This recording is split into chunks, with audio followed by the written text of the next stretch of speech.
Hello and welcome back to our Literate channel's UGC NET Literature Concept series. I'm Kannan Prasad and today we are exploring another essential literature that has appeared in previous UGC NET exams. Today's term is I-rhyme.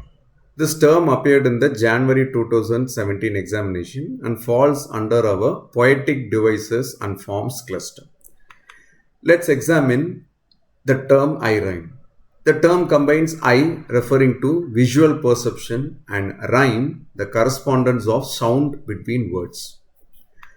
I rhymes became particularly prominent during the early modern English period, 16th to 17th centuries, due to the great vowel shift, which changed pronunciations while spellings remained fixed. They continued to appear throughout the development of English poetry.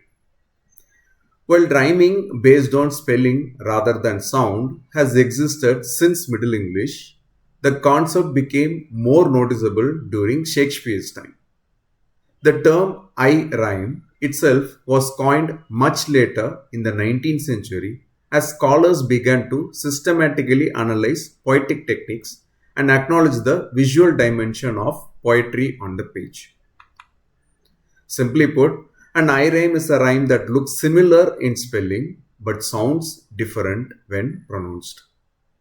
The term I-rhyme has key features, and the key features include words share similar spelling patterns at the end.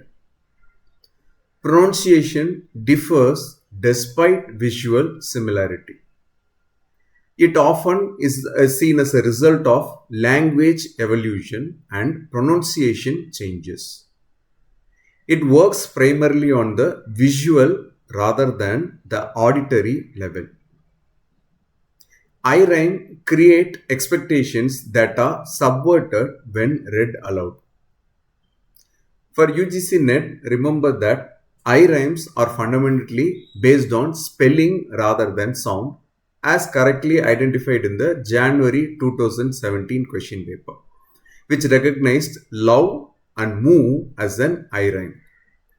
Let us explore some famous examples of I-rhymes that have also appeared in UGC NET questions. The example from the January 2017 question paper is the pairing of love and move. These words look like they should rhyme due to their similar endings, but love is pronounced with a short U sound, love, while move has a long U sound, move. Shakespeare frequently employed I-rhymes in his sonnets. In sonnet number 18, he pairs temperate with date. Shall I compare thee to a summer's day? Thou art more lovely and more temperate. Rough winds do shake the darling buds of May, and summer's leash hath all too short a date. Another example is the pairing of wind and find. While these look similar, WIND is pronounced wind and FIND is pronounced find. Contemporary poet Emily Dickinson frequently used I-rhymes, as in her poem Because I Could Not Stop for Death. Because I could not stop for death. He kindly stopped for me. The carriage held but just ourselves and immortality. Here, me and the archaic spelling of immortality would have been an I-rhyme in her manuscript. Now let's test your understanding with a quick quiz. Which of these pairs is an example of an I-rhyme?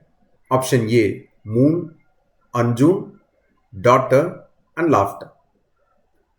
Take a moment to think about it. If you would like, please pause the video, and the answer is B. Daughter and laughter are spelled with the same letters in the last AUGHTER, but they are pronounced differently. Daughter versus laughter. This makes them a perfect example of an I-rhyme where the visual similarity suggests a rhyme that the ear doesn't actually hear. Remember, an I-rhyme is a visual rhyme based on spelling similarity rather than sound correspondence.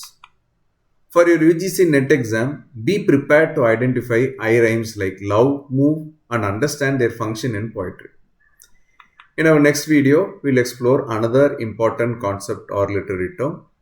Until then, thanks for watching Lit Treat channel. Thank you very much.